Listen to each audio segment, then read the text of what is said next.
What's good, y'all, and welcome back to another edition of Mr. Fitzgerald's biology class. Today we're going to start really getting into this Mendelian genetic stuff and start talking about something called a monohybrid cross.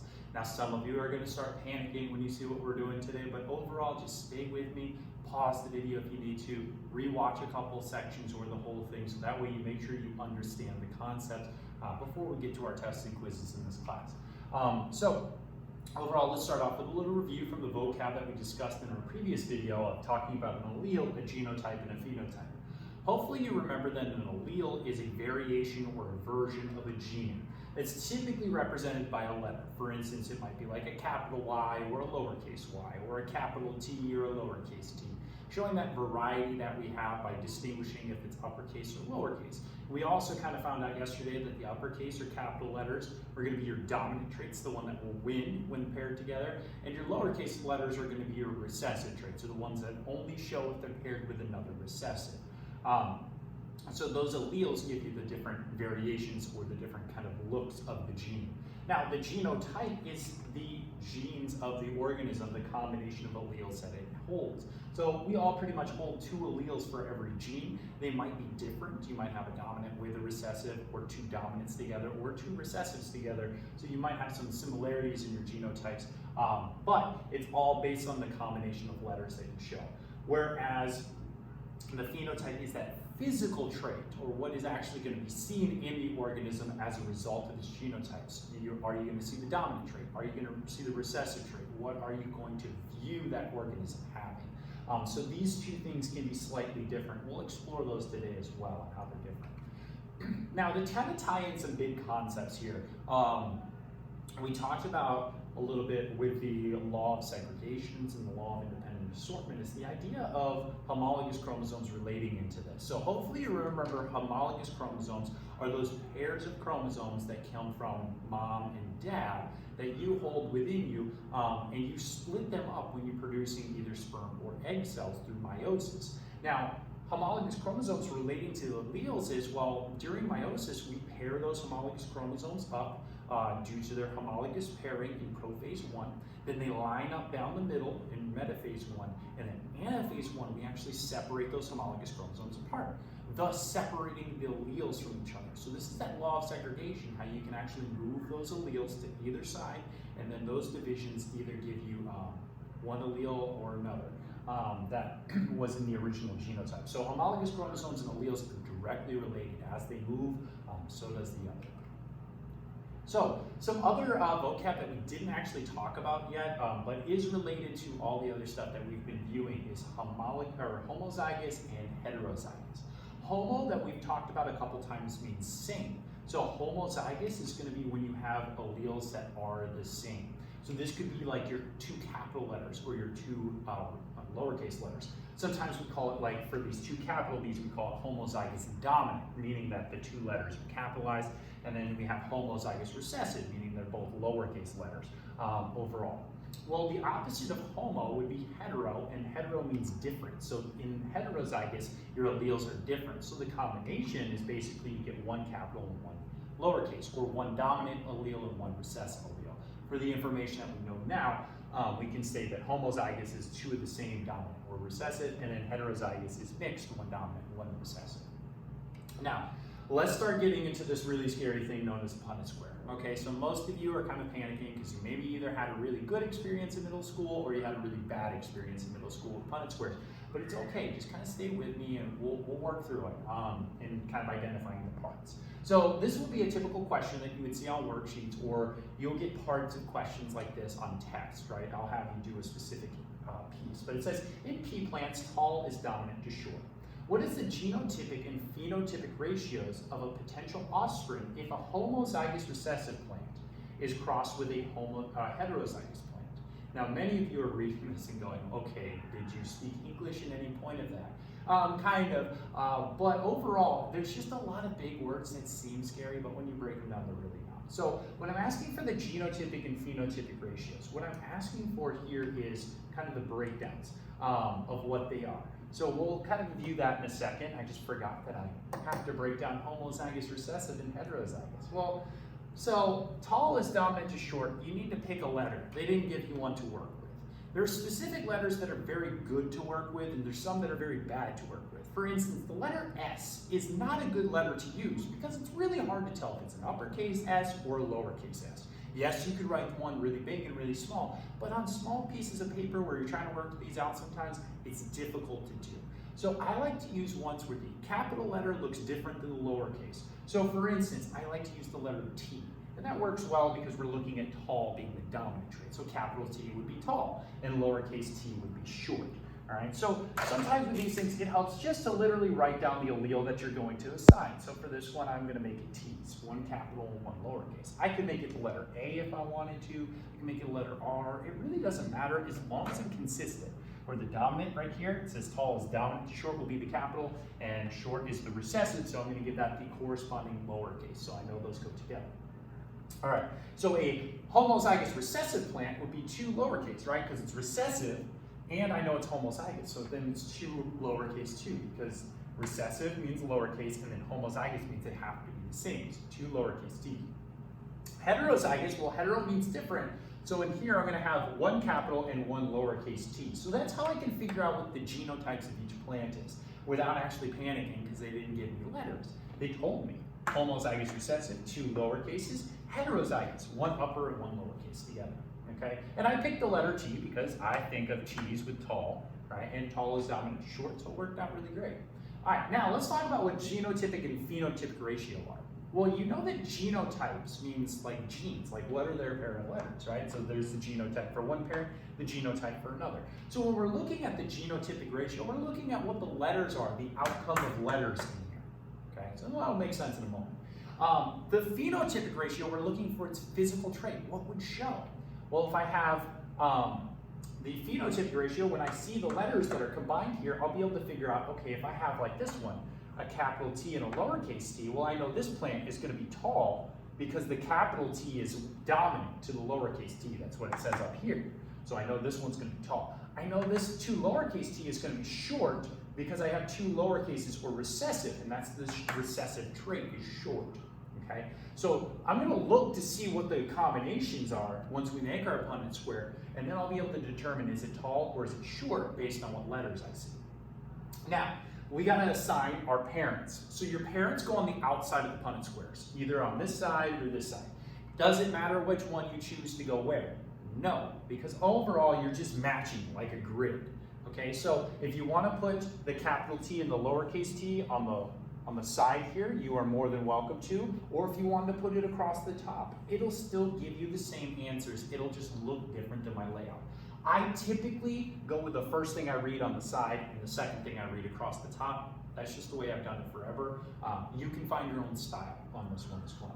Okay, so now I have the parents, right? I have the heterozygous parent. Oops, I mixed that. I'm supposed to put that one there first. Oh well, it really doesn't matter. All right, I got the homozygous recessive parent here, and I got the heterozygous parent here. I even broke my own rule. Look at that. Now that I've got them laid out, where one parent's on one side and one parent's on the other, now I'm going to mix them. So I have the capital T comes across, the lowercase t comes down. So all I'm doing is literally pairing them up. Okay. So this capital T comes across, all right, and the lowercase t will come down. So in both cases, I get 1 capital and 1 lowercase. If you notice, I have only capital T's can go in this box, and these only lowercase t's can go in this box. All right, so that would make sense on why I have those. Then I go across the bottom. Okay, so I have the lowercase t coming across. I have the lowercase t coming down. I have the lowercase t coming down, and a lowercase t coming across. Now, why did I go down and versus across? Because every other time I've gone across before I went down. Just to show you it doesn't matter. If I pull this one down and I match it up with this one, it didn't matter the order in which I do it. Okay, so don't panic that it has to be a specific look. It really doesn't. It's just however you choose to do it. Now, I got my outcomes here. I have 2 that have capital T's and lowercase t's, and I have 2 possibilities for 2 lowercase t's. Now, if you remember, genotypes are your pair of alleles. So now here are all the different outcomes of genotypes I could have for one offspring. Each of these represents a possible outcome for a single offspring. This is not child 1, child 2, child 3, and child 4.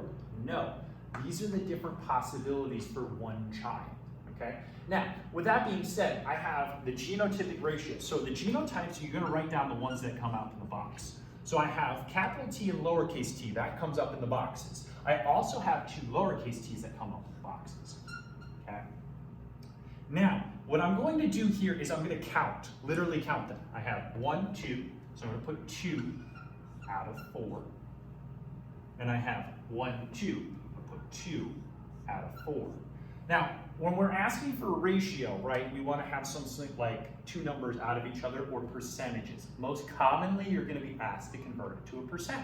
Well, if I have 2 out of 4 boxes being capital T and lowercase t or heterozygous, I'm going to convert that into 50%, right? 2 out of 4 would be 50%, or half of them turn out to be capital T and lowercase t heterozygous.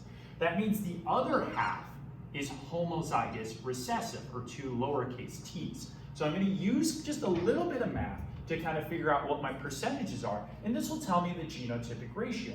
I have 50% being heterozygous, I have 50% being homozygous recessive. All right. Now we move on to our phenotypic ratios here. This is what they're going to look like. All right. Now, it does say up here that tall is dominant to short, which means that to have a tall plant, I need to have a capital T anywhere in its genotype. Well, these up here have a capital T in it, right? These two individuals have capital T, or these two outcomes have capital T's. So that means that tall is going to be still at a 50%, right? Because I have 2 out of 4 have that capital T, therefore they're going to have a tall outcome. In this case, I have 2 out of 4 that have the 2 recessive traits, which means that they're going to show as short. So in here, short is 50%. So all this comes down to is a lot of scary words that make you panic, but they're really not too difficult when you start to break them down. Okay, when you read this whole question all at once, I know it's confusing. However, you can definitely break it down into smaller pieces, right? Isolate what you need first, assign a letter, figure out which is dominant, which is recessive, rewrite homozygous recessive as the 2 lowercase, rewrite heterozygous as 1 capital, 1 lowercase, set up your square, put everything around it, grid match everything together, and then figure out what are my likely genotype outcomes, write those out for the genotypic ratio, and then what are my phenotypic outcomes, what will I physically see for each one. All right. Now, I'm going to help you out on a couple more things, but I'm going to show it to you while we're writing on paper. So stay tuned to the video to get that. Also, rewatch this section if you need to help break it down. All right. All right, so I wanted to help you through this monohybrid cross worksheet because I usually get a lot of questions in class about it. So if you're learning at home, you're probably going to need a little bit of extra assistance. So just follow along as we go here. So either on a sheet of paper or, if you've printed the worksheet, you'll work out these problems with me. Make sure you number them 1 with A, B, and C, and then 2, A, B, C, D, etc. But let's kind of talk through these and do them together. So what we're going to do is kind of break down each question component. And the most important thing is you have to show me Punnett squares to be able to get credit for this. So number 1, the allele for dimples, capital D, is dominant to the allele of no dimples. So right here, they give us a letter to work with. They give us an allele of dimples with a capital D, telling us that it is dominant to an individual with no dimples, or a lowercase d. So a man is heterozygous for dimples, marries a woman who is also heterozygous for dimples. We know the term heterozygous means mixed. So that individual, that man who is heterozygous, has to have a mixture of alleles with 1 dominant and 1 recessive. All right, and the same thing for the female. If she is also heterozygous, we know we're working with dimples with a D, so I have a capital D and a lowercase d to represent her letters as well. I like to embed these in the question because it helps keep me organized overall. So let's look at question A. That's kind of all the information we can get out of there now. It says, what's the man's genotype and the woman's genotype? Well, the man's genotype, we already know he's heterozygous with a capital D and a lowercase d. So the man's genotype, I'm going to go ahead and include his genotype as capital D, lowercase d, right under, oops, I put a B. Capital D, lowercase d, right underneath where it says man's genotype. So I know that's what one it goes with. Put a little arrow there. And I know also that the woman's genotype is also a capital D and a lowercase d. So I'm going to put a little nice arrow there to kind of signify that. Alrighty. I also know that the man's phenotype is going to be for dimples because he has that capital D there, right? That capital D is dominant, meaning that dimples is going to show. So the man's phenotype is going to be for dimples. And the woman's phenotype is going to be the same because she also has that capital D. So she's also going to have dimples in this problem. All right. Now the fun begins of determining all the potential genotypes and phenotypes for the offspring of this individual. So we need to look to see a full Punnett square to see what the offspring could have. So what you're going to have to do to start us off is you're going to have to draw a nice little Punnett square. So get used to drawing boxes. Okay. And you can determine to put either the man or the woman here on the side or the man or the woman on the top. I usually just go with the first one I read. So this one I got the man's first. I'm going to put man on the side. I'll put the little Greek symbol for man there. And I'll put female across the top. I'll put the little symbol for female at the top there. So I know which one was the male and the female, even though they have the same genotype. So that's a little convenient, but it just is nice to help organize. All right, now we're gonna do the Punnett square crossing. Remember, you're gonna put this D into each of the boxes going across and then put these letters in going down. So I know the first box is gonna be capital D because the D comes over and the D comes down. The D comes over, capital D, and a lowercase d, because that lowercase d is gonna come down. Then the next box is, I know that this D is gonna come across. I'm gonna write it on the side, and the reason I'm gonna do that is because I like to have the capitals in the front. If you had written it with the lowercase in front, followed by the capital, it is still fine, but it's just more standard for people to see the capital letter first. So I just went a little autocorrect and I brought the D down before I brought the D across. And in this one, they're both lower cases, so I'm gonna go ahead and put my two lowercase d's overall. All right, so now I know the potential outcomes for the offspring. Okay, now I gotta determine the potential genotypes and phenotypes. So I'm gonna go ahead and write geno over here. I'm gonna kind of list them underneath, just because it keeps them more organized. I got more space going up and down anyway. All right, so the main potential genotypes are 1, 2, and 3. So the offspring could be homozygous dominant with 2 capital T's. They could be heterozygous with a capital D and a lowercase d, or they could be homozygous recessive with 2 lowercases. Now, to figure out what the ratio is, right, the probability is, we're gonna need to kind of look at what percentages there are. So in here, I got 4 boxes, right? Each box is worth 25%. So each box equals 25%. Right? Because 4 quarters make $1. So I got 4 quarters and I add up to my whole dollar here. All right, if I have one box that has the 2 capital D's in it, that means that that is gonna happen at a 25% chance. Okay, 1 quarter. Same thing with my lowercase d's. I have one of those, so that's another 25% chance. I skipped the heterozygous one because I wanted to showcase that, you know, these are still the same probability of having this homozygous dominant or homozygous recessive in this case. But these two right in the middle are the same, okay? So overall, I have a greatest chance of having a heterozygous offspring at 50%, right? But it's not guaranteed. Now, this is where it gets fun when we start talking about the phenotypes. Remember, a phenotype is a physical trait, what you would see. Now, what I'm gonna do with that is, instead of looking at this Punnett square over here, I'm gonna use my genotypes over here to help me out. I know that any capital D, any dominant trait is gonna give me the trait of dimples. So I'm gonna write dimples at the top. Okay. I know that these both have capital D's, so what I'm gonna do is I'm gonna kind of bracket those together, put an arrow to point at the dimples, because I know that this has a capital D and this one has a capital D. And instead of going over here, and I could, and count these up, 1, 2, and 3, 3 out of 4 will be a 75. I could also look at my 2 percentages and my genotypes. I know both of these individuals, or both of these genotypes will produce dimples. So in this case, I have 25% plus another 50 to get 75% chance of having dimples in that offspring. And no dimples is another 25%. Because ultimately, this has to all add up to 100, this has to all add up to 100. Now, if you notice the genotype numbers, you got 25, 50, and 25, and the phenotype numbers, 75 and 25, are different. Okay, the only one that is the same is the recessive, the homozygous recessive. The lowercase d at 25 is the only scenario where you get no dimples. All right. Hopefully this helps you complete the rest of this worksheet, kind of refer back to it as necessary, move through the steps as slowly as you need to, writing these things above the heterozygous or homozygous dominant, whatever it may be. If you see something called F1 generation, like down here I see that word F1 generation, that's the first offspring. Okay, so the F1 generation is your first offspring. Like this up here would all be my F1 generation.